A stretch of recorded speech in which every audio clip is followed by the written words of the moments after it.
Dubai expo 2020 जो रंगीन रातूं ऐं थधिड़ा ॾींहं पंहिंजी मंज़िल तरफ़ रवां दवा आहिनि। साल 2022 जी शुरूआति में बि एक्सपो 2020 जूं ॻाल्हियूं हर हंधि ॻाइजी रहियूं आहिनि। तफ़सील इसाक़ सुमरो जी रिपोर्ट में।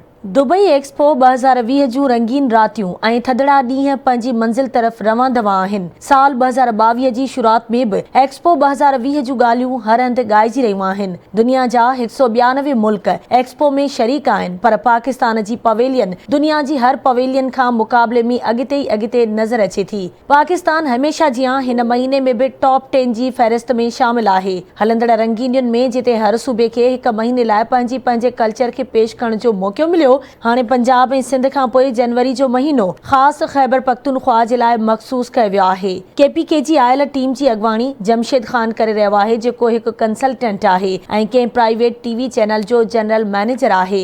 आयल टीम में नवीद ख़ान रुबाब वॼाइण जो माहिर ऐं उस्ताद सखी ढोल वॼाइण जो माहिर, जॾहिं त ज़रीन ख़ान चित्राल खां आयल कैलाश ग्रुप जी नुमाइंदगी करे रहियो आहे, जंहिंमें नव माण्हू चित्राल जी झुमिर ऐं ढोल सां ॻायल कैलाश ज़बान में सेहरा ॻाए ॾिसंदड़नि खे लुत्फ़ अंदोज़ करे रहिया आहिनि।